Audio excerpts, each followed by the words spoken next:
ನಾವು ಅದನ್ನ ಮಾಡ್ತೀವಿ, ಸ್ಯಾಟಲೈಟ್ ಇದು ಮಾಡ್ತೀವಿ, ನಾನು ಹೋಗಕ್ಕಿಂತ ಮುಂಚೆ ದ್ರೋಣೆ ಹೋಗ್ಬಿಡ್ತದೆ ಅಂತ ಹೇಳ್ತಾರೆ ಮೋದಿ ಸಾಹೇಬ್ರು. ಮೈ ಕೈನೇ ಜಾವುಂಗ ಮೈ ಜಾನೆ ಸೆ ಪಹಲೆ ದ್ರೋಣ ಜಾಕೆ ಆ ಜಾಯೇಗಾ ಅಂತ ಹೇಳ್ತಿದ್ರು. ನಾನು ಹೇಳ್ತಿದ್ದಿಲ್ಲ, ಇದು ಯಾರು ಹೇಳ್ತಿದ್ರು? ಮೋದಿ ಸಾಹೇಬ್ರು ಹೇಳ್ತಿದ್ರು. ದ್ರೋಣ್ ಕಳಿಸ್ತೀನಿ, ಟೆಕ್ನಾಲಜಿ ಇದೆ, ಸ್ಯಾಟಲೈಟ್ ಟೆಕ್ನಾಲಜಿ ಯೂಸ್ ಮಾಡಿ ರೋಡ್ ಮಾಡ್ತೀವಿ ಅಂತ ಹೇಳ್ತಿದ್ರು. ಸ್ವಾಮಿಯರೇ ಅವೆಲ್ಲ ಬಿಡ್ರಿ, ಡಿಜಿಟಲ್ ಫಾರ್ಮ್ಯಾಟ್ ನ ಒಂದು ವೋಟರ್ ಲಿಸ್ಟ್ ಕೊಡ್ರಿ. ಫಸ್ಟ್ ಡಿಜಿಟಲ್ ಫಾರ್ಮ್ಯಾಟ್ ನ ಒಂದು ವೋಟರ್ ಲಿಸ್ಟ್ ಕೊಡ್ರಿ, ಮುಂದೆ ನೋಡೋಣ. ಟೆಕ್ನಾಲಜಿ ಸ್ಯಾಟಲೈಟ್ ಅವೆಲ್ಲ ಬಹಳ ನೋಡ್ಬಿಟ್ಟಿವಿ, ಸಾಕಾಗೈತಿ ಇದು ಆಟ. ಏನು ಗೆಲ್ಲಕ್ಕೆ ಏನ್ ಬೇಕು ಅದ್ ಮಾಡ್ಕೊಂತ ಹೋದ್ ಬಿಟ್ರಿ ಏನಿಲ್ಲ ಅದ್ರ. ಏನೋ ದೇಶದ ಅಭಿವೃದ್ಧಿ ಅಂದ್ರೆ ಸೊನ್ನೆನೆ. ಬೈಪಾಸಿಗೆ ಸಂಬಂಧಪಟ್ಟಂತೆ ಪೂರ್ಣ ಬಹುಮತ ಇರುವಂತಹ ಸರ್ಕಾರ ಅಲ್ಲ. ಈಗ ಇರೋರು ಇಬ್ರೆ, ಒಂದು ಚಂದ್ರಬಾಬು ನಾಯ್ಡು ಅವರು, ನಿತೀಶ್ ಕುಮಾರ್ ಅವರು. ಚಂದ್ರಬಾಬು ನಾಯ್ಡು ಮತ್ತು ನಿತೀಶ್ ಕುಮಾರ್ ಅವರು ಏನಾದ್ರು ತಿರುಗಿಬಿಟ್ರೆ ಎನ್ಡಿಎ ಗೌರ್ಮೆಂಟ್ ಏನಾದ್ರು ಸಮಸ್ಯೆ ಆಗ್ಬೋದಾ ಅಂತ? ಅಲ್ಲ, ನಮಗೆ ಮೊದಲನೇ ದಿವಸದಿಂದ ಹೇಳ್ತಿದೀವಲ್ರಿ, ಇದು ಯಾಕೆ ಇದನ್ನ ಬಗ್ಗೆ ಯಾಕೆ ಬಹಳ ಚರ್ಚೆ ಆಗ್ಬೇಕಂತಂದ್ರೆ, ಬಿಜೆಪಿ ಅವರು ಗೆದ್ದಿರ್ತಕ್ಕಂಥ ಮಾರ್ಜಿನ್ಗಳು ತಾವ್ ನೋಡ್ರಿ, ಲಕ್ಷಾಂತರ ವೋಟ್ಗಳು ಈ ರೀತಿ ಮ್ಯಾನಿಪುಲೇಷನ್ ಆಗಿರ್ತಕ್ಕಂಥದ್ದು ಮೇಲ್ನೋಟದಲ್ಲಿ ಕಾಣ್ತಾ ಇದೆ. ಚಂದ್ರಬಾಬು ನಾಯ್ಡು ಅವರೇ ಪ್ರಶ್ನೆ ಮಾಡ್ತಾ ಇದ್ದಾನೆ ಎಲೆಕ್ಷನ್ ಕಮಿಷನರ್ಗೆ, ಇದು ಬಿಜೆಪಿ ಅವ್ರನ್ನ ಕೇಳ್ಬೇಕು. ಇವತ್ತು ಬಿಜೆಪಿ ಅವರ ಉತ್ತರ ಕೊಡ್ಬೇಕು, ನಾವಲ್ಲ ಅದಕ್ಕೆ. ಆಗಿದೆ ರೀ, ಅವರಿಗೆ ರೂಲ್ಸೇ ಗೊತ್ತಿಲ್ಲ. ಈ ಮ್ಯಾಟರ್ ಸುಪ್ರೀಂ ಕೋರ್ಟ್ಗೆ ಹೋಗಿದೆ. ನಿಮ್ ಮುಖಾಂತರ ಹೇಳ್ದಾಗ 65 ಲಕ್ಷ ಓಟು ಬಿಹಾರ್ ನಲ್ಲಿ SIR ಮುಖಾಂತರ ಏನು ಡಿಲೀಟ್ ಮಾಡಿದ್ದಾರೆ. SIR ಅಂತಂದ್ರೆ SRI ಅಂತಂದ್ರೆ ಏನಂತಂದ್ರೆ ಒಂದು ಅಡಿಷನ್ ಡಿಲೀಷನ್ ಇರ್ತದೆ, ಎರಡೂ ಮಾಡ್ಬೇಕು. ಒಂದು ಅಡಿಷನ್ ಇರ್ತದೆ, ಡಿಲೀಷನ್ ಇರ್ತದೆ. ನೋಡಿ, ಬಿಹಾರ್ ನಲ್ಲಿ 8 ಕೋಟಿ ಜನಸಂಖ್ಯೆ ಇದೆ. 8 ಕೋಟಿ ಜನಸಂಖ್ಯೆಯಲ್ಲಿ ಒಂದು ವೋಟ್ ಅಡಿಷನ್ ಇಲ್ಲ. ನನಗಿರ್ತಕ್ಕಂಥ ಮಾಹಿತಿ ಪ್ರಕಾರ they have not added one vote. 65 lakh vote delete ಮಾಡಿದ್ದಾರೆ. ಸೊ ಇದನ್ನ ನೀವು ಅರ್ಥ ಮಾಡ್ಕೋಬೇಕು. ಯಾಕಂದ್ರೆ ಬಿಜೆಪಿ ಅವರು ಏನ್ ಬೇಕಿದ್ ಹೇಳ್ಕೋಬಹುದು. ಆಮೇಲೆ ಎಲೆಕ್ಷನ್ ಕಮಿಷನ್ ವಿರುದ್ಧ ನಾವು ಮಾತನಾಡ್ತಿದ್ರೆ ಇದೇನು ವೈಯಕ್ತಿಕವಾಗಿ ಮಾತನಾಡ್ತಕ್ಕಂಥ ಮಾತಲ್ಲ. ರಾಹುಲ್ ಗಾಂಧಿ ಅವರು ಮಾತನಾಡ್ತಕ್ಕಂಥದ್ದು ಪ್ರತಿಯೊಬ್ಬರ ಭಾರತೀಯರ ಓಟಿನ ಹಕ್ಕಕ್ಕೋಸ್ಕರ ಮಾತನಾಡ್ತಿದ್ದಾರೆ. ಅದಕ್ಕೆ ಬಿಜೆಪಿ ಅವ್ರ ಬಂದು ಏನ್ ಮಾತನಾಡ್ತಿದೆ? ಬಿಜೆಪಿ ಇನ್ಫಾರ್ಮೇಶನ್ ಇದೆ ಅದ್ರ ಬಗ್ಗೆ? 65 ಲಕ್ಷ ವೋಟ್ ಯಾರು ಡಿಲೀಟ್ ಆಗಿರ್ತಕ್ಕಂಥ ಮಾಹಿತಿ ಇದೆಯಾ? ರೀ, ನಮ್ಮ ಕಾಲದಲ್ಲಿ 20-25 ದಿನದಲ್ಲಿ ಕೇಂದ್ರ ಸರ್ಕಾರದ ಎಲೆಕ್ಷನ್ಗಳು ಮುಗಿಸ್ತಾ ಇದ್ವಿ. ಈಗ ಎಲೆಕ್ಷನ್ಗಳು 70 ದಿನ, 80 ದಿನ, 90 ದಿನ ಎಲೆಕ್ಷನ್ ನಡೀತಾ ಇದೆ. 2004 ಇಸ್ವಿಲಿಂದ ಇವತ್ತು 2026 ಇಸ್ವಿಗೆ ಬಂದಾಗ, 25 ಇಸ್ವಿಗೆ ಬಂದಾಗ ಎಷ್ಟು ಟೆಕ್ನಾಲಜಿ ಚೇಂಜ್ ಆಗಿದೆ.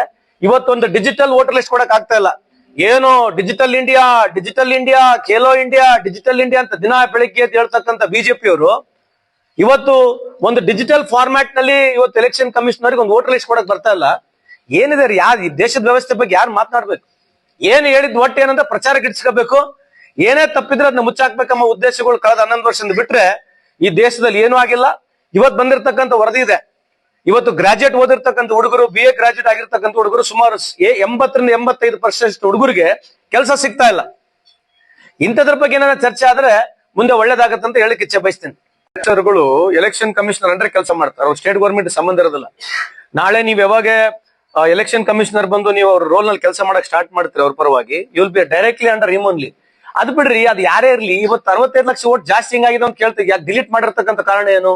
ಒಂದೊಂದು ಮನೆಗೆ 65 ವೋಟು, 100 ವೋಟ್, 200 ವೋಟ್ ಇರ್ತಕ್ಕಂಥ ಕಾರಣ ಏನು? 70 ವೋಟ್ ನ ಡಿಲೀಟ್ ಮಾಡ್ಬಿಟ್ಟಿದ್ದಾರೆ. ಯಾವ್ದೋ ಒಂದು ಹುಡುಗಿಗೆ 124 ವರ್ಷ ತೋರಿಸಿದಾರೆ. ಇವೆಲ್ಲ ನೀವು ನೋಡ್ತಾನೆ ಇದೀರಿ. ಅದಕ್ಕೆ ನಾವು ಎಲೆಕ್ಷನ್ ಕಮಿಷನರ್ ಬಟ್ ತೋರಿಸಿದ್ರೆ ಇವ್ರು ಯಾಕೆ ಬಂದು ಮಾತನಾಡ್ಬೇಕು? ಇವ್ರಿಗೇನ್ ಸಂಬಂಧ ಇದೆ ಅದರಲ್ಲಿ?